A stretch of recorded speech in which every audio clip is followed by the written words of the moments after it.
My name is Abhay and I share conversations with talented and interesting individuals linked to the global Indian and South Asian community. It's informal and informative, adding insights to our evolving cultural expressions, where each person can proudly say, "Trust me, I know what I'm doing." Hi everyone. On this episode, we explore the world of Odissi dance with one of its foremost masters, Bijayini Satpathy. Stay tuned.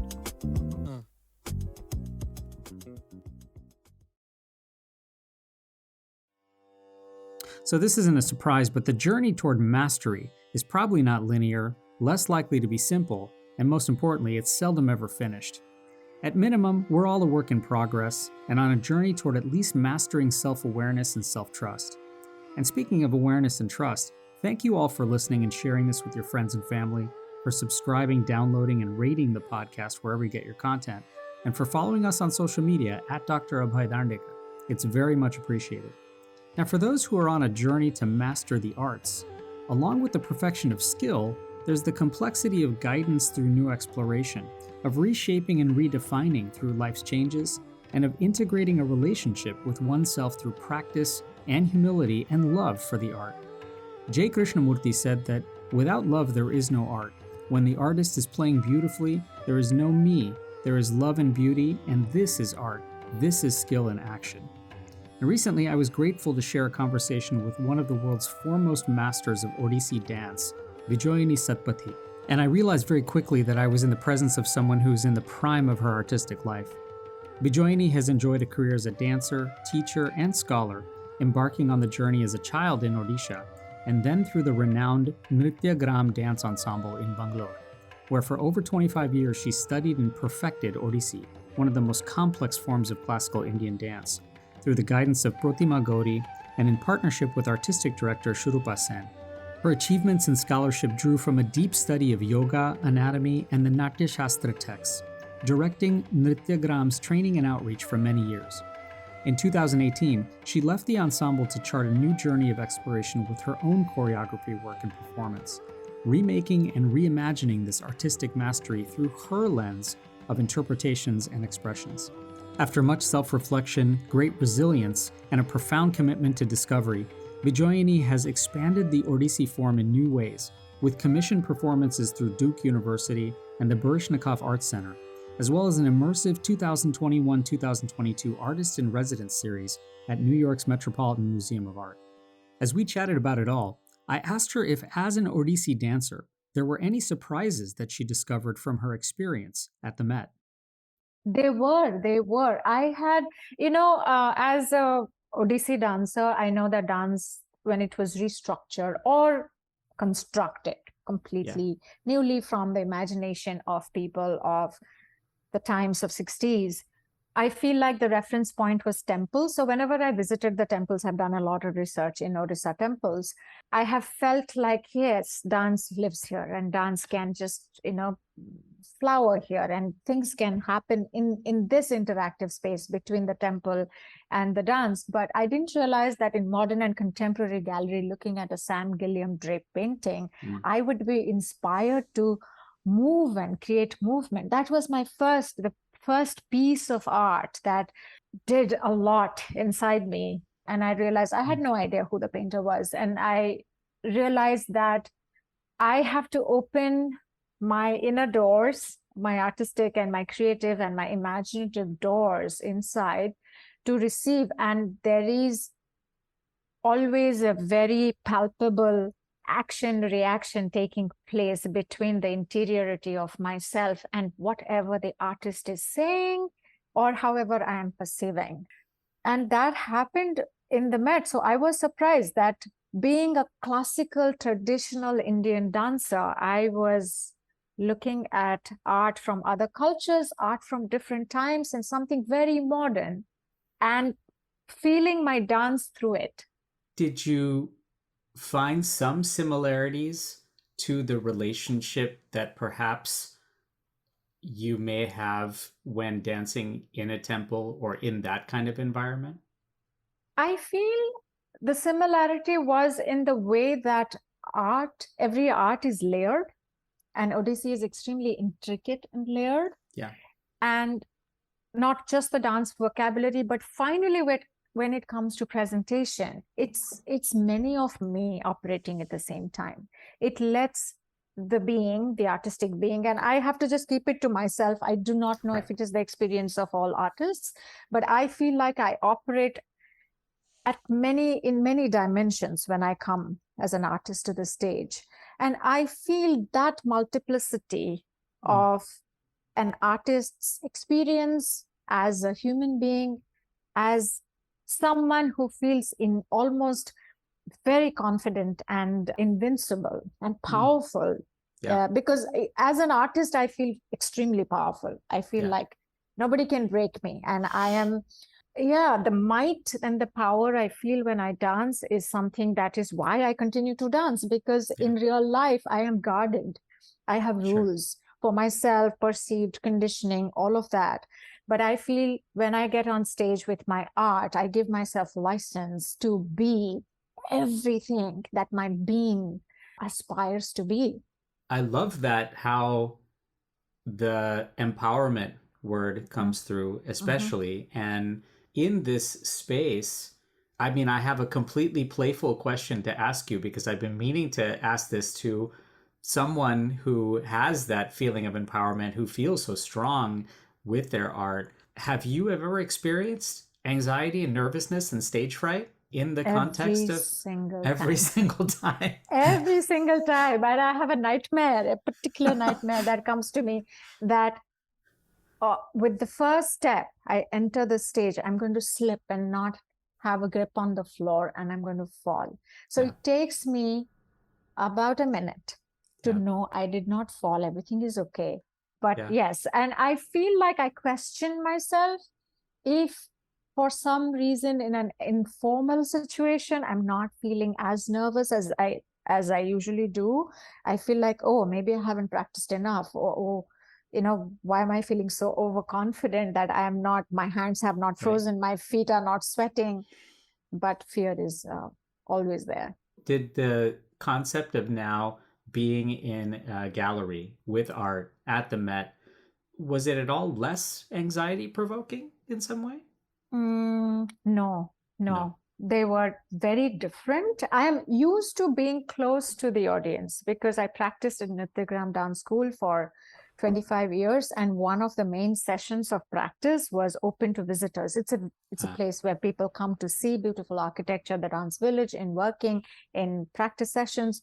So I'm used to having people in proximity, and I also wanted to break that fourth wall between the audience and I, and kind of have them reach me beyond permissible in a proscenium stage. And also in a studio space, there is always a demarcated space that audience cannot come into.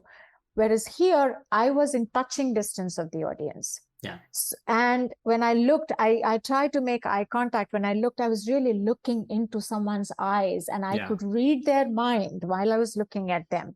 So I wanted that because I was challenging myself in different ways than compared to familiar that I have known. Because of all this unfamiliar and the new things, the unusual things I was experimenting to experience my dance in, was reason to make me nervous. Sure. And I mean, perhaps a little bit more intimate than some of the other spaces. Very, absolutely, very. The final performance came to the proscenium stage, so that was different, but it was built with the experience and memories of the gallery performances.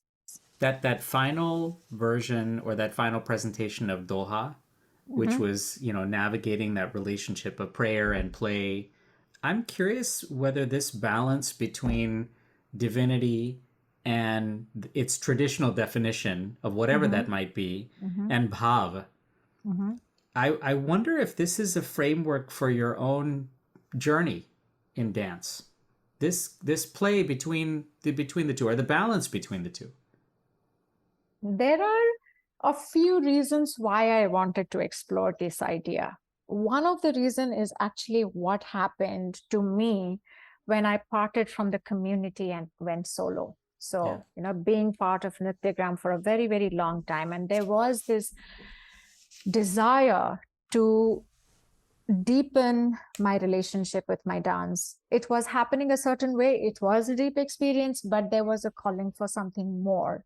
And it was a hard decision because when you know the familiar, everything was beautiful.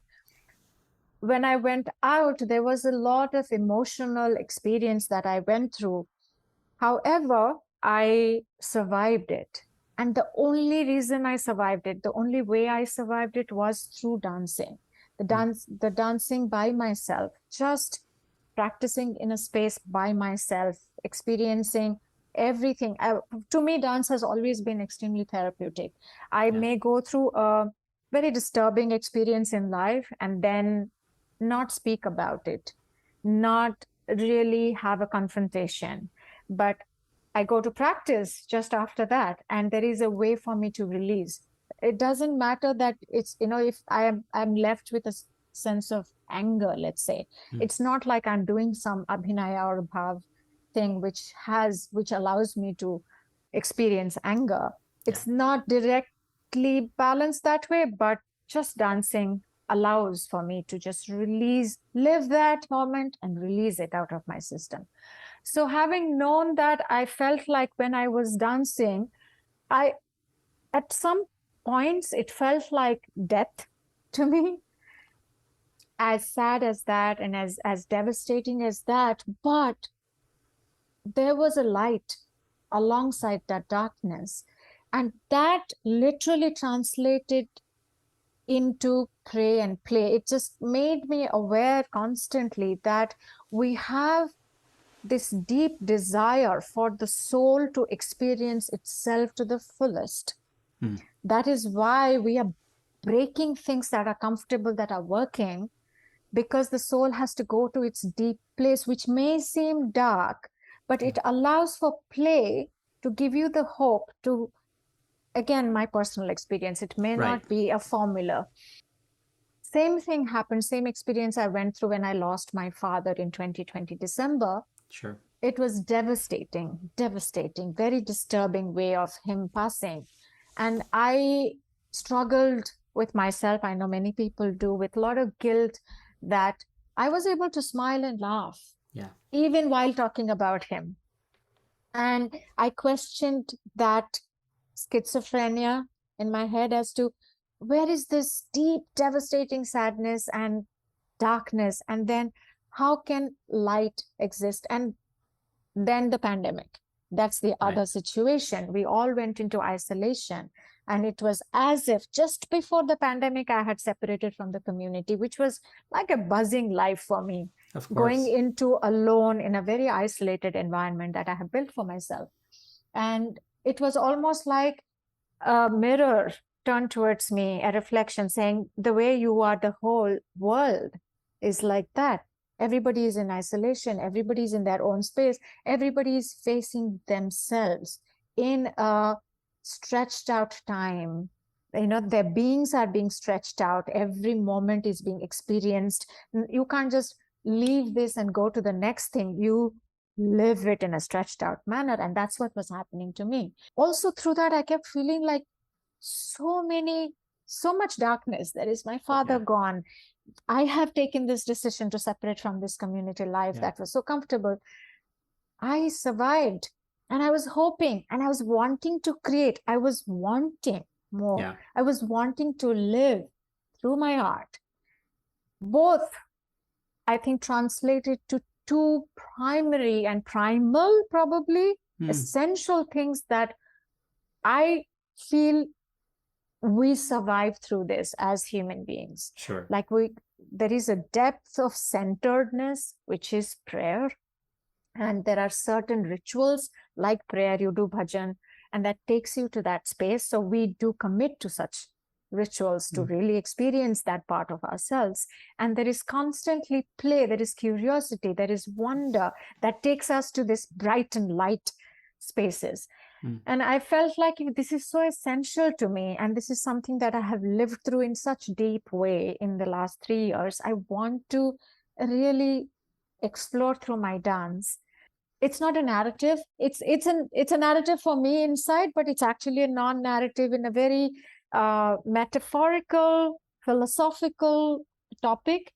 But I think that that expression that you mentioned is the result and even at the kind of self-awareness of so much balancing excitement and playfulness with some deep trauma as Mm-hmm. well. And maybe it's the kind of processing that most people go through. In your case, Mm-hmm. that processing manifested itself in dance. Mm-hmm. Yes, yes. You're listening to Trust Me, I Know What I'm Doing. After a quick break, we'll come back to our conversation with Bijayini Satpathy. Every story told is a lesson learned, and every lesson learned is a story waiting to be told. I'm Abhay, and I share conversations with global Indians and South Asians so everyone can say, trust me, I know what I'm doing. New episodes weekly, wherever you listen to your podcasts. Welcome back to Trust Me, I Know What I'm Doing. Let's rejoin our conversation with Odissi artist Bijayini Satpathy. I read an article where you once shared that the sense of liberating freedom is, and you use the word terrifying.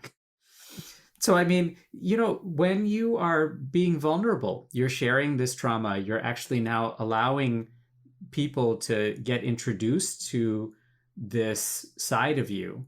Mm-hmm. And that freedom, that liberation, that sense of expression is in fact terrifying. How so? How terrifying is this? Why does terrifying seem to be at least a description that you use? I feel like when I was creating this, it was a test that I was appearing at. And I have had a very successful career. Yeah. And also, when I look at my childhood, I have done some thinking. When I look at my childhood, I have followed a narrative of success and never failing. So, and I was really trying something very, very new, very unfamiliar, never tried. In many aspects, this whole residency's work was something that I was doing on my own as an artist who feels very, very responsible towards the Odissi tradition. I also feel there is scope of expansion, but I believe it has to be done with respect. And the fear came from not knowing how close I was to that threshold of just crossing it and perhaps causing some sort of disrespect to the tradition. Yeah. But I made it slightly easy for myself. I remained terrified, but by just speaking about this, making myself vulnerable, I felt like I conveyed the tenderness of this effort, the delicateness of this effort to my dramaturg, to my lighting designer, to all of the creative collaborators, and mainly my music I was going to say the music probably. Music composer, who I feel like if I had held my personal fears to myself and not talked about it, they wouldn't have known how. Well, how to surround you with Exactly, with all that. exactly. Yeah. So she gave me a perfectly balanced, beautiful composition of music. It became very simple. I had to just ride the wave of the melody and the pulses and the rhythm. And it became exactly what I wanted to say, what I wanted to convey. And for the first time in my life, I have people who have watched me for a long time. For 30 years, they have been following my journey. And most of them said they were watching me, but actually they were going through a personal journey of their own. For the first time, they could feel their body and their own interior. So it was overwhelming for them to just go through it. It became an experience. And there was no divide between Indian, American, white, black. I have had this response from everybody. So I felt like it is one of the things that classical dancers have to do, make themselves vulnerable enough to connect with another soul, but not fall apart. I can also make myself vulnerable and fall apart, talking about the sadness around my dad's passing, the trauma of that. But it's just enough to know that you can open doors, let people in, and journey along together. Classical dancers allow for that. And it's a beautiful thing. The way I connect, like we are connecting now, we are Sure. talking, interacting. The way I connect when I dance is palpable. I can feel it. Yeah. I can, even if we are, space apart, I feel like we come so close. It's such an intimate connection. And that day, a few people came and said, if we could do this, my teacher, who was my anatomy teacher, who studies body, cadavers, muscles, bones, everything, she said, if I could put more people into this space, the world will be a more connected one. It was beautiful for me to hear that. I'm curious about one. First off, I wish I had that kind of relationship with my anatomy lab teacher in medical school, but I don't think that's possible. Is some mild fear, if you will, necessary to, in fact, spark courage and innovation and discovery? I think so. I think it keeps me on edge and responsible to be not overconfident, but confident enough to try. At the same time, courage, you say courage. So fear keeps me on that cliff that I don't lose control. Right. With control, I stretch into the space. So I feel it helps me. And that's why I question myself when I don't feel my hands and palms sweating. I feel like, have I missed something? Have I missed some plot? Is there something that's awry even? Yeah, but it's a healthy fear, I would say. Yeah. It's not fear that makes you incapacitated, that paralyzes you. It's a fear that invigorates you to cross a certain boundary of safety and risk a little more, because it's needed. It's needed. Otherwise, a lot of teachers, I have learned with a lot of teachers, they said, you're playing safe. Yeah. So that's what it is. You're playing safe. This works. This works. That's the safety environment. But how to risk a little more, say something different, because we all speak in English. Yeah. But someone writes differently than the other, and that book gets the Booker Prize, or something touches more people than the other. It's because of the way we say. We use the language. It's the same thing. Dance is a language. And I feel like we need to have enough to know the core of it and respect the core of it, at the same time reach out and innovate and seek new seek new territory, actually. Is it harder for those who study and practice and teach within the framework of the tradition and of Odissi dance to grapple with that liberation sometimes?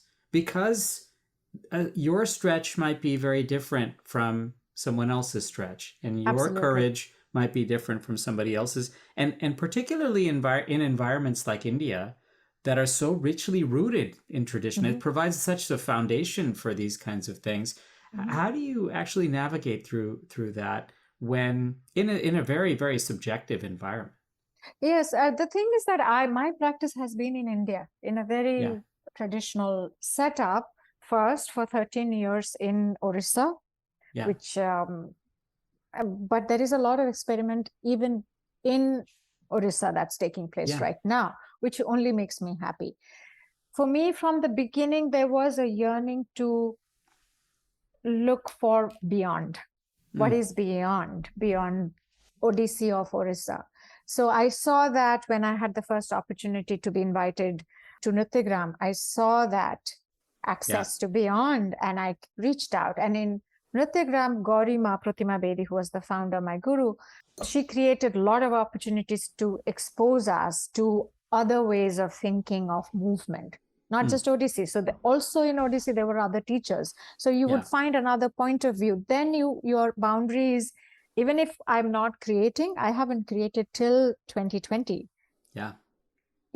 Possibilities, other possibilities exist. It's only because you have been within a certain environment and not seen beyond. You believe like this is tradition. Sure. So when you expose yourself to other traditions, other ways of moving, then the information comes in and you begin to feel a certain level of confidence about stretching. So you are right. It is subjective. Someone who doesn't have that exposure And also Gaurima told Shurupa and Shurupa was the main creator when we were collaborating. Yeah. She said, I'm behind you. Go and Yeah. do what you need to do. That's also important. The blessing of the teacher and guru is very, very important to, and their confidence. The reach, how far to go, the risk that one takes is very, very dependent on what is the environment. And perhaps even the timing of when to do that and how to do that, and the Absolutely. license that's given by your guru. Absolutely. Have you always been self-aware of this yearning and this desire to explore without boundaries? And perhaps does this ever feel lonely when you're in that sort of innovative space? I have realized it, not in the moment, but there is a stirring that begins to take place where I must leave the cocoon and find another space. And I have only looked back and questioned, oh, I did it then, and then I did it again, and then I did it again. I hadn't gone to a therapist until my father passed, or just before that. And she said, it's your soul's yearning. And I would like to believe that. I hadn't gone to a therapist for a long time for a different reason. The reason being, dance provides me a way to live out my trauma. Yeah. So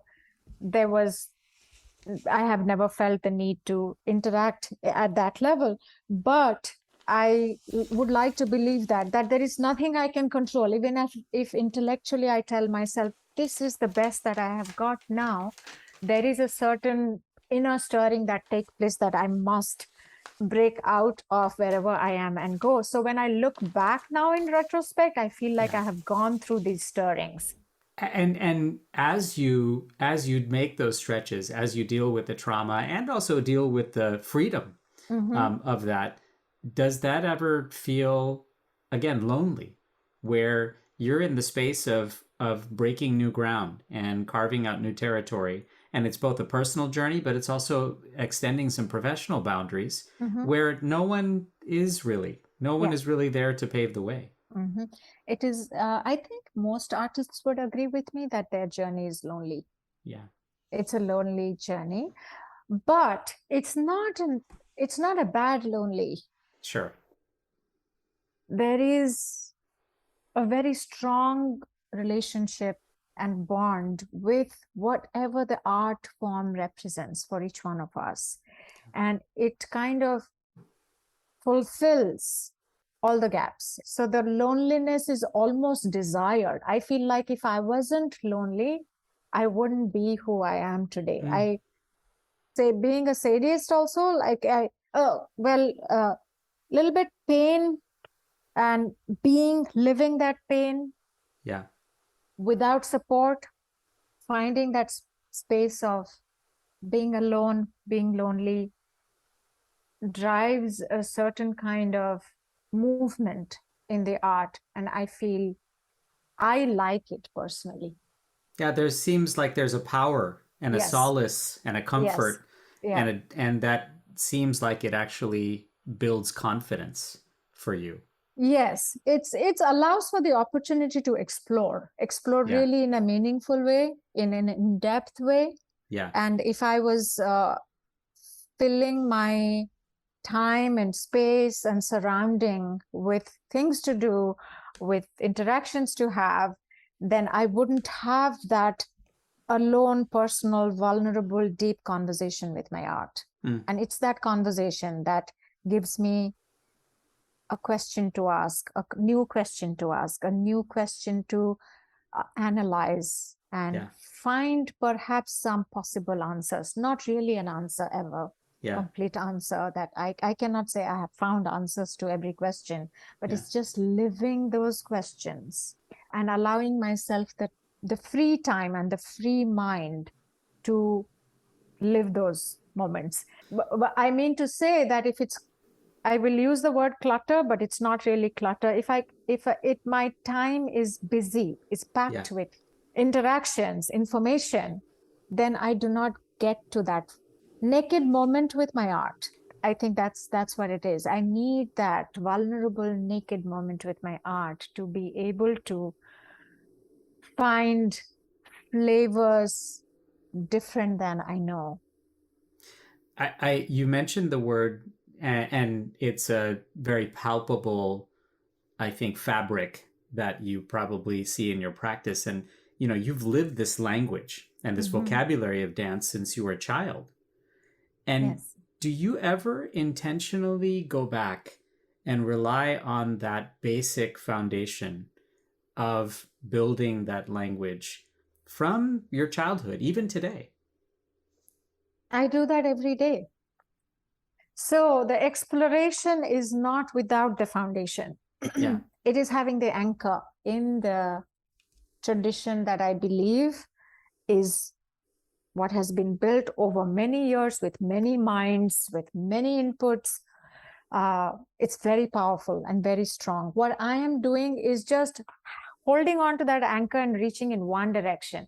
There's 360 degrees available Yeah. to explore. Somebody else, like we talked about it being subjective, the reach, somebody else hopefully is doing the same, holding on to that same anchor, Yeah. hanging from a pillar outwards. Like yesterday, I presented Mangala Charan, which is the first traditional dance of repertoire, Odissi traditional repertoire. It's beautiful. The experience is beautiful. How different it is, I want to speak. It's the same New York audience that came to look at it. Yeah. And I was able to touch and feel my audience, and hopefully they connected. Visually, it's different. It's a different robe. It's a different costume. It's a different look. And it's highly layered. The tradition is very ornate and very intricate and very layered. What I am trying to do is just exploring one layer of it. Yeah. In my residency, what I did was just I'm taking the layers out and exploring one layer and another layer and another layer, and really looking at the beauty of all those layers that when they come together become the tradition. Do you ever have to remind yourself, or even remind others, more importantly, of what that foundational language and vocabulary perhaps even was for you as a child, that has anchored you so much? As you peel the layers, as you demonstrate these layers, is there ever a sort of, I wouldn't say nostalgia, but even just a sort of reflection like, wow, I've done this not only just so many times by number, but the quality of how I danced as a child, I have to remind myself of what that was like in fueling and making that expression that much more whole. I do that. I do that. So there is a foundational vocabulary, I'm sure, because your daughter learns Bharatanatyam, Yeah. those basic adavas, which Yeah. are the little units of movement, that are the foundational basis of a repertoire, Yeah. what movement grows to become when it's in poetic form or a prose form. I practice those on a daily basis. Yeah. And once, twice a week, I practice a traditional repertoire just to feel where that holds. Whether I can remember how I felt as a child dancing it, I'm not sure if I can do this because it's only in memory. And Yeah. I feel like I feel it in a much more stronger way now when I dance it. Yeah. Even if some of that memory may come into the practice of it, but I have more respect for it. You're listening to Trust Me, I Know What I'm Doing. After a quick break, we'll come back to our conversation with Bijayini Satpathy.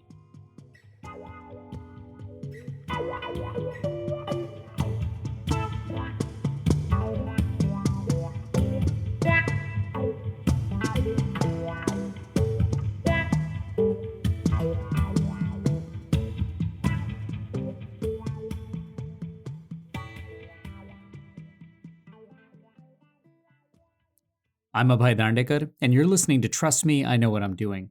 Let's rejoin our conversation now with Odissi dance artist Bijayini Satpathy. Has that balance of the tradition and the autonomy and liberation to express that tradition in your liberated way, how do you approach that balance, particularly in the role of it being a teacher? I feel it's important for every student to also practice finding ownership of the tradition. So it's somebody else's language. It's many people's language that has been distilled into this one language that has been handed down to us. We practice a lot so that our insights can resonate with it, and we can identify with the essence of that tradition. So I do talk constantly about there is going to be a time when you will feel one with the tradition. So question it, look at it, analyze it from the outside, but there is going to be no outside. You are not going to be on the outside. You're going to be in it and one with it.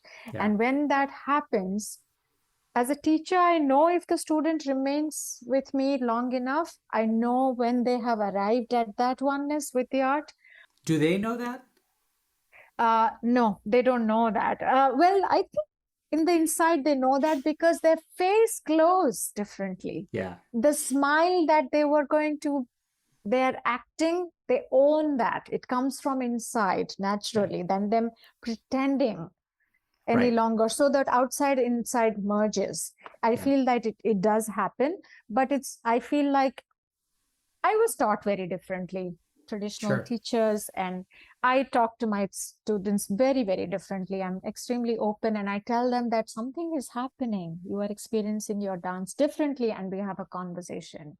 And then I'm very conscious to guide them in small exercises to really establish their agency, establish their ownership by exploring in very small ways something like maybe a rhythmic impulse, maybe a melodic sequence, or maybe an idea in silence.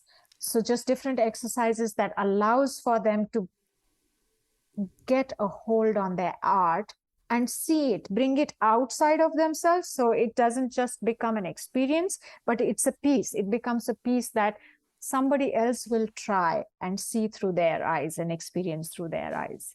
You know, in that same kind of way, exploring and thinking about the community that you were such a large part of and was such a large part of you, Nrityagram was understandably so formative in your experiences in your life. And certainly when you left, I'm imagining a big shift, a seismic change in some ways. Did anything change for you as far as how you prepared for your art, how you practiced, and even how you sort of developed a relationship with that practice, with that preparation? You know what? I'm yet to really find what happened because I left at the end of 2018, and 2019 is just to get a hold of myself, my practice. I'm very disciplined, so I stuck to everything that I was doing at Nrityagram. And then soon, within a year, I did a US tour in 2019, and then we were in the lap of the pandemic.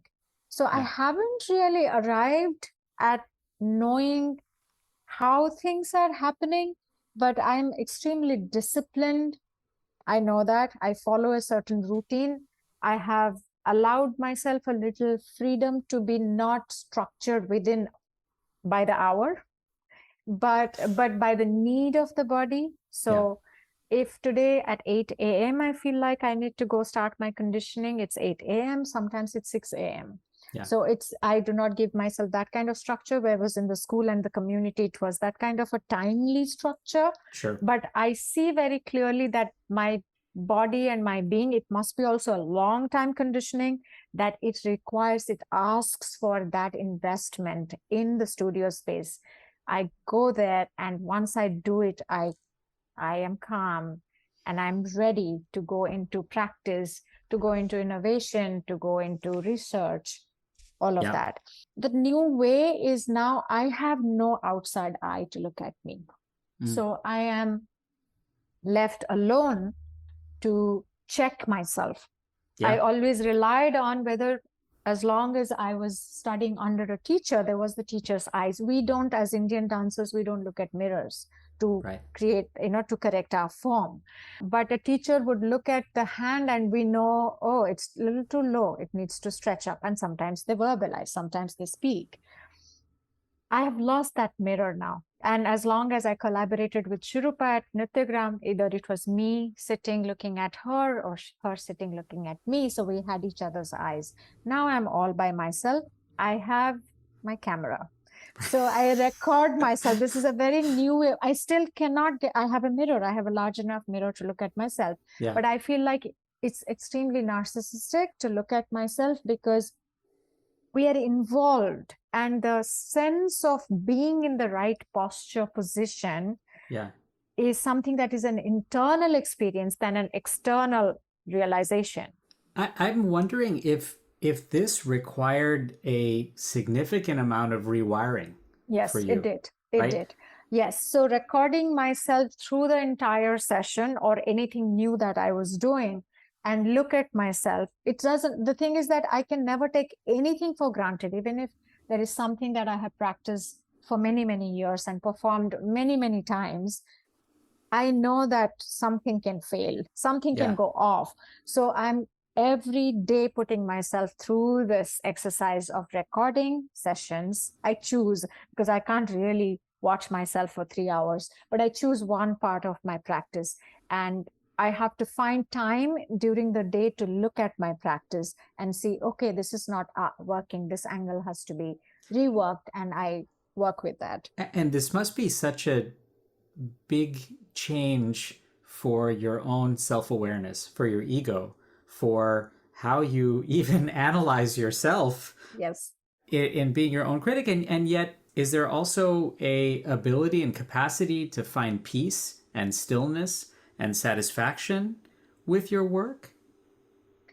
Yes, that definitely happens in the studio while I'm working. So whether it's right or wrong, the recording I'm not looking at. Nobody's telling me or stopping me in the middle of it saying that that didn't work. And what were you thinking? Or none of that. So I allow myself the practice session in peace and quiet. I go through it with all my intention in place and all my awareness in different parts of my body and being. And then I look at it at a later stage. And yes, it is a blow to the ego because I must have had a deep experience doing something and it doesn't look anything like that when I'm looking at it from the outside. Yeah.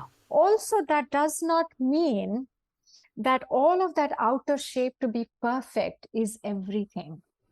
Because for me also now what is important is the experience I'm going through. I have performed a lot. There has been a lot of external validation.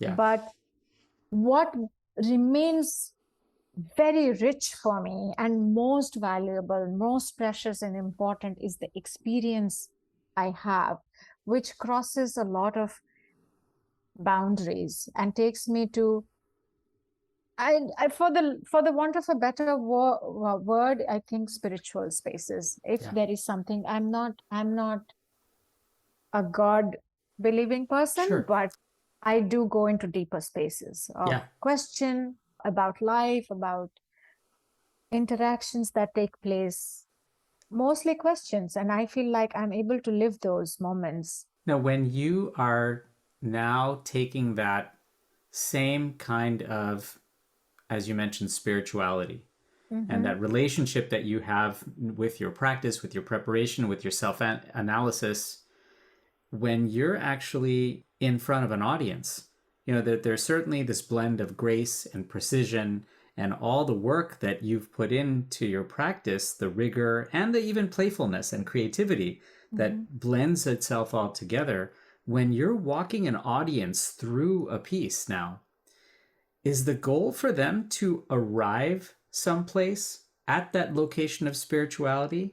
Or is it actually, as you mentioned, to ignite further questions and curiosities and more exploration and discovery that they will want for them?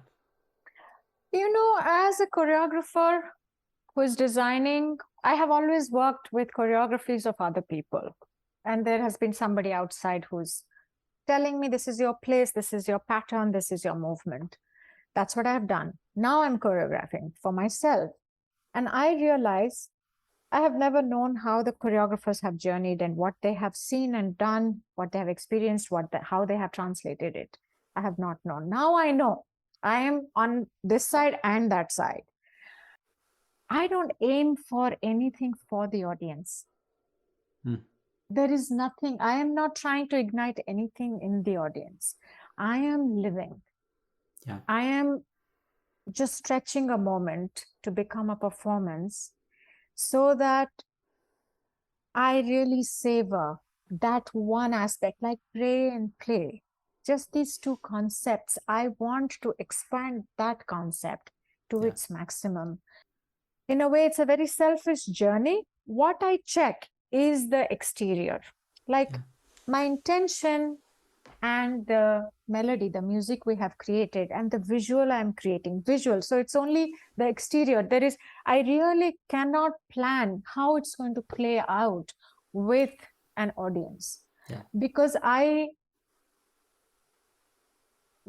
think that is becoming overconfident. For me, it feels like I really can't be responsible for how someone feels. I feel like someone might have had a huge showdown at work, but they have bought a ticket, they arrive. What they feel, or someone who has gone to a Buddhist temple and gone through a deep meditation or a yoga class and then come to watch a performance. Some husband and wife have had a beautiful moment together and they have come to watch a performance. Each one will experience something different. I feel like if I stay true to my intention of what I am doing with my concept, idea, and then bringing all the different aspects of this dance presentation together in the most truthful manner, there is going to be room for an interactive energy to take place. And if that happens, and if someone tells me, I felt this, that's bonus for me. It takes some time for me to overcome the butterflies, the fears, my nightmare of, falling and skipping, all of that. It takes some time for me to step away from the external. Like, I am shaking, my hand is shaking now, I can't control it. I can't control when it begins to shake. I can't control it. So for some time, I'm not able to live it in the beginning. I have to accept that. But soon I allow myself to say that I have practiced enough. Now I must journey. I must journey through this. I must journey through this. And then I find an entry point around, between 2 minutes to 5 minutes. I find an entry point. And then as long as I can be in the moment, I can be present, I can be in other worlds that I have intended to be in through the choreography that has been rehearsed, practiced a lot. And I'm finding joy and sparks of wonder come to me, then I feel successful. And like I said, bonus is when someone feels something, someone is moved. It's almost as if there's that duality of it almost doesn't matter whether someone has a spiritual moment or not. Yes, no, right? I don't think I can take credit for that. I think probably that's a God complex of some kind. I can't do it. And if they are having that spiritual moment, but at the same time they're left with yearning for more, asking for more exploration, thinking about the questions that they're answering. Perhaps. Yeah. Right. For me, it's actually truthfully experiencing my journey while being aware that I must keep the invitation open for someone to enter my space. Sure. And there's an empathy with that. Yes, absolutely. Just making sure that I'm not blocking them. I'm allowing for that entry to take place. And that's all there is that I can do. You're listening to Trust Me, I Know What I'm Doing. After a quick break, we'll come back to our conversation with Bijayini Satpathy.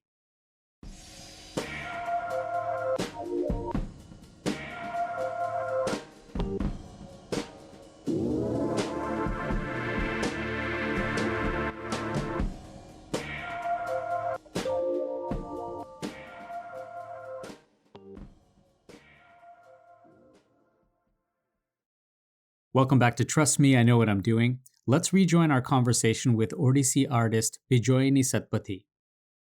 I wanted to ask you one thing, and that is, what have you learned so far about artistic longevity? You've gone through so many steps Mhm. in your own journey in your career. What have you discovered about what the concept of longevity as an artist means? Mhm. In fact, or in some ways, how do you continue to maintain relevancy and, Mhm. in fact, importance in your journey as an artist? Well, there are two things. One is definitely it's the instrument is the body from in my career. Yeah, So I have to take care of my body, which also means to condition it, to keep it toned, yeah, keep it healthy, watch my diet, not diet, but eat healthy, have sure. strength and all that, and honor the age. Because what happens is that our experience is getting enriched as the ability of the body is on the descent. It's going away. So a lot of things that I want to do, perhaps may not happen. To remain forgiving, Mm, because that's what happens. I am in my body weaker than I was 10 years ago. That's a fact. yeah, I'm reaching 50. yeah, So something I could do, the rise of the legs or jumps again and again and again that I could do, I'm not able to do now. Then finding new ways of staying with that exuberance that perhaps a jump could manage. Now, how do I show it? yeah, But remain forgiving by not really saying, oh, I can't do those things anymore. I'm not a good dancer anymore. But knowing that the dance or the tradition or the language has multiple ways to show one thing, and trust the richness of experience of life. yeah, Because if that comes through, it doesn't matter if someone young or you young jumped around a lot. yeah, Now it's much richer, something that we can talk about or interact with.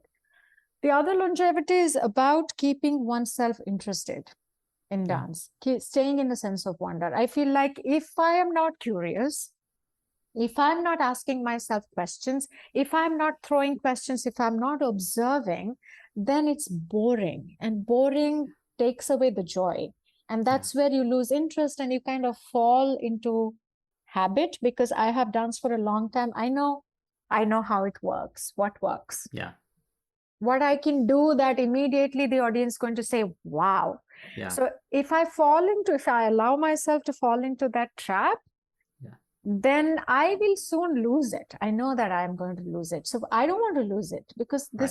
this relationship with dance and everything that I get out of a practice session or a performance or a rehearsal, a lecture demonstration is so rich for me, so fulfilling. My life is meaningful because of this. Yeah, I don't want to lose it. So to keep engaged, to stay engaged and curious in a state of wonder, mm, is a way to really protect one's relationship, right. preserve one's relationship with the art, I feel. And that's what I like to do. Yeah, And I feel like looking at opportunities. So I'm not saying that, oh, I should get 100 performances this year, right, rather than I right. want to spend 18 months throwing myself into the unknown at the Met in foreign galleries, trying to juxtapose my art in those spaces.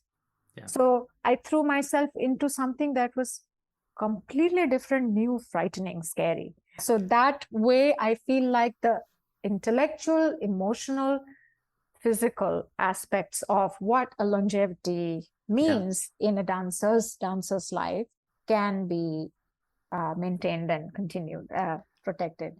I only had one last thought. I feel like we could have this conversation for hours, but I'll spare you of that. But given your journey, your study, your performances, your continued exploration, and even the spirituality that you mentioned to some degree, I'm curious about one thing. If you had a chance to have a conversation with the dancers and the scholars and the philosophers who wrote the Natya Shastra, what would you say to them? I would fall at their feet. It is such an I am a big promoter of the Natya Shastra information. It's debated still when it was written, but definitely long, long ago. Whether it is Yeah, the first century AD or second or third century BC, It's a long time ago that people, a group of Bharatas or one Bharata, debatable, thought of the human body in such detailed manner. I mean, as a doctor, I'm sure you know how much they have talked about. Yesterday, I was just showing 13 head movements and positions. Right. They have created movements for the eyebrows, eyelids, upper lip, lower lip, chin, cheek, forehead, everything, every part of the body. And then how to bring them together in units of phrases so that they come together. My anatomy teacher is Irene Dowd in New York City, and I just researched 32 movements of what is understood as chari or basic movements of the legs. I have sat with Marina Hars, who's written a lot on me, watching ballet performance and telling her, this is this chari, this is that chari, this comes from Natya Shastra. And ballet was written about in 14th century. So when you think of the wealth of Natya Shastra, I want to salute them if I could meet them personally, saying that, how did you figure this out? We are only talking about anatomy, joint function, everything now. How did you know this? What do you think they would say when they watch one of your performances? No, I would like to know. I would like to meet one of them. But I am in awe of that knowledge that we have. I'm completely in awe of it. And every time I look at a proscenium stage, to think that the dimensions, the most appropriate way of building a stage has been written down. And any stage, any proscenium stage that really works is respected by the artist, or every artist wants to perform there, is by those meters. Right. So the viewing, the sight line, everything works if it is by the Natya Shastra. And I wonder if that framework, that reverence to such an important piece of knowledge and philosophy of dance, and even all the intricacies of it, I'm imagining that resonates for you every moment, even in the most, as you mentioned, naked expression of the exploration and the innovations. Absolutely. Absolutely, because the completeness of the knowledge is already there. All we are doing is just stretching one aspect of it. That's all. I don't think anybody's inventing anything new. There's discovery of some aspect of it. I have to also say that there is a lot of debate about scriptures, and especially also Natya Shastra, where things are problematic. What I try to look at is the science of the body, and how through the science of the body, there is a greater experience of the internal, of the interior, which is spiritual, I guess. And I find that highly fascinating. There are gender politics. There are lots of other problem areas. But I'm looking at the language of Angika, of the body. That, for me, is fascinating, because when I look at any dance form, classical, non-classical, from the West, from Africa, I am seeing Natya Shastra in every single movement that is out there. So I'm full of awe. Well, I think those who are around you, who are experiencing your art, are full of awe also, and that same fascination that you described. We're so grateful, and really this has been such a treat, Bijayini. I hope you'll come back and join us again sometime. Absolutely. Thank you for inviting me. It's been a pleasure. Thank you, Bijayini. And thanks to all of you for your own journey in mastering the art of listening to our podcast. Till next time, I'm Abhay.